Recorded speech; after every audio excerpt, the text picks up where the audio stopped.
भाजपा का हो गया सुपड़ा साफ। भारत में भाजपा का सरकार बनते बनते बिगड़ गया मित्रों। एग्जिट पोल से ऐसा ही लग रहा है कि कांग्रेस का सरकार देश में बन गया। जैसा कि मैं आप लोग को बताता चलूं, ये जो एग्जिट पोल आप लोग को बताने जा रहा हूं, ये एग्जिट पोल हमारे टीम द्वारा अध्ययन किया गया है। बहुत से राज्य में, बहुत से लोकसभा क्षेत्र में लोगों को फोन करके एग्जिट पोल जुटाया गया है। बहुत से तरह तरह के सामग्री से ये एग्जिट पोल जुटाया गया है और ये सही और सटीक एग्जिट पोल जैसा कि मुझे लगता है कि होगा। जैसे मैं आप लोग को बता देना चाहता हूं कि बीजेपी का जय हिंद हो गया, मोदी जी का मोय मोय हो ही गया लगता है। जैसे कि राहुल गांधी और बिहार से तेजस्वी प्रसाद यादव जी प्रचार कर रहे हैं। आइए अब मुद्दे पे आते हैं।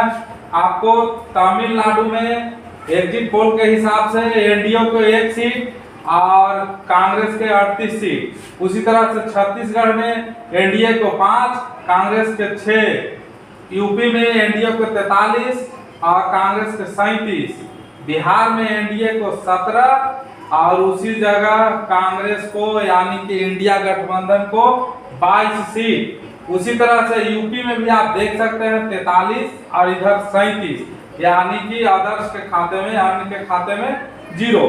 महाराष्ट्र में बताया जा रहा है एनडीए को 17 और उसी जगह इंडिया को 29।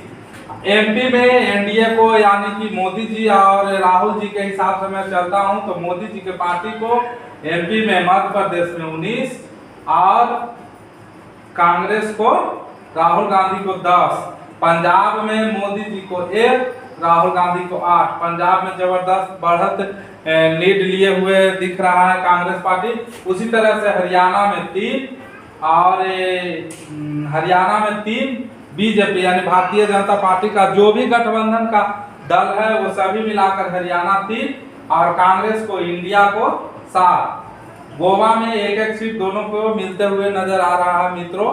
गोवा में 1 मोदी जी का और 1 कांग्रेस का। उसी तरह से जम्मू कश्मीर में 2 सीट मोदी जी का यानी कि एनडीए का और 1 सीट इंडिया का, राहुल गांधी का पार्टी का।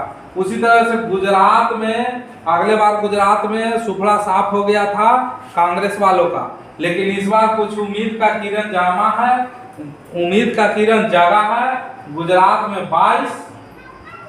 में 22 यानी मोदी जी का, एनडीए का और इंडिया का 4। दोस्तों ये मोदी जी का गढ़ में 4 सीट नजर आ रहा है।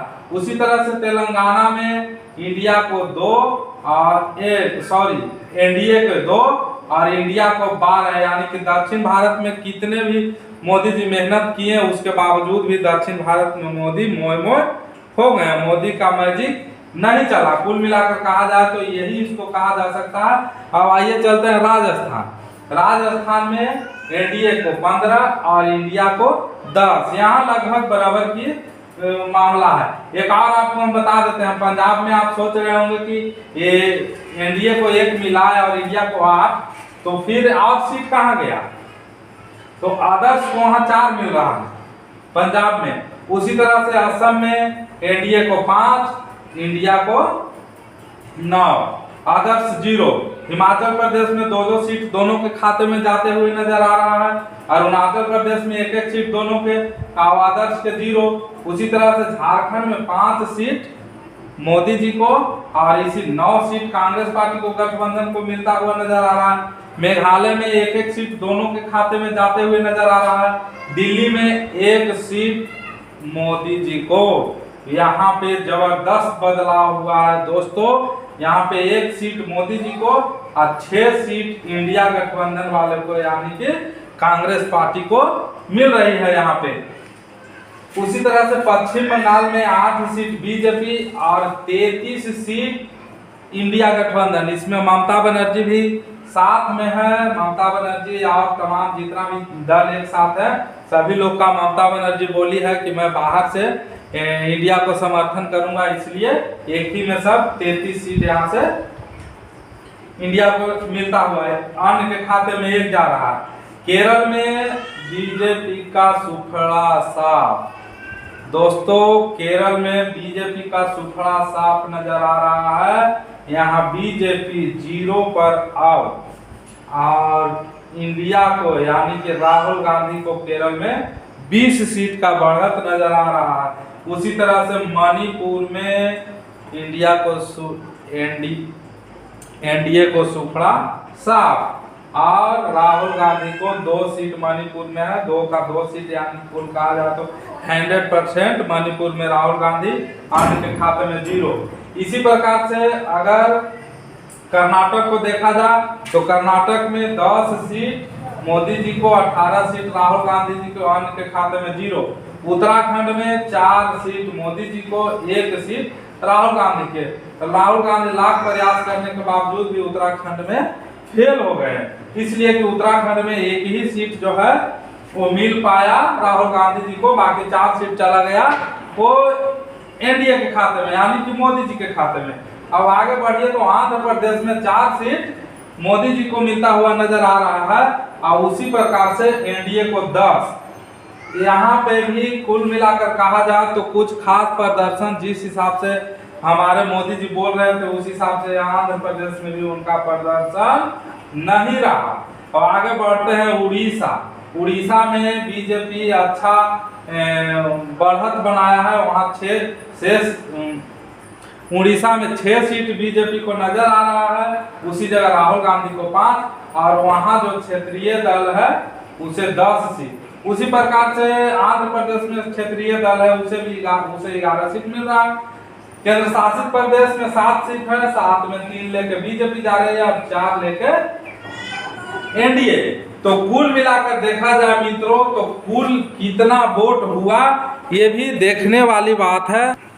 तो जैसा कि देख सकते हैं मित्रों, कहीं नहीं तो कहीं इस बार एग्जिट पोल बता रहा है कि बीजेपी का सूखड़ा साफ है, मोदी जी का मोह मोह हो गया। जो भारतीय जनता पार्टी 10 साल से देश पे राज कर रही थी, कहीं नहीं तो कहीं इस एग्जिट पोल से ऐसा लग रहा है कि इस बार भारतीय जनता पार्टी का सरकार बनने नहीं जा रहा है।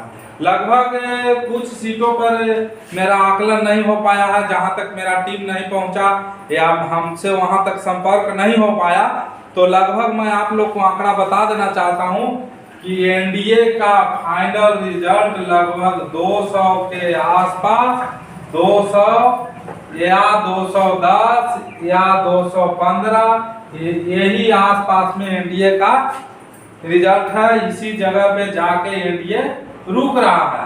और यहाँ पे इंडिया यानी राहुल गांधी का कांग्रेस पार्टी गठबंधन कुल मिलाकर 300 प्लस की आंकड़ा 300, और सरकार बनाने के लिए लगभग 272 सीट की ही जरूरत है। और यहाँ पे राहुल गांधी का पार्टी 300 प्लस 306 प्लस माइनस इसमें 10-15 रख दें तो 290 से 310 के बीच में राहुल गांधी का सीट, 290 से 310 के बीच में राहुल गांधी, और 200 से 210 के बीच में 210 या 220 के बीच में एनडीए यानी नरेंद्र मोदी, और अदर के खाते में 30, यानी कि अदर के खाते में 25 से 35 के बीच में, 35-40 के बीच में जाता हुआ रिजल्ट यही कहता है। और कुल मिलाकर एग्जिट पोल में कांग्रेस की सरकार बनता हुआ नजर आ रहा है। मेरा ये प्रयास कैसा लगा कमेंट करके जरूर बताइएगा। और ये फाइनल रिजल्ट नहीं है, ये एग्जिट पोल है, और एग्जिट पोल के हिसाब से कांग्रेस पार्टी का सरकार बनता हुआ नजर आ रहा है। वीडियो अच्छा लगे तो चैनल को सब्सक्राइब और वीडियो को शेयर कर दीजिए। जय हिंद, जय भारत, जय बिहार।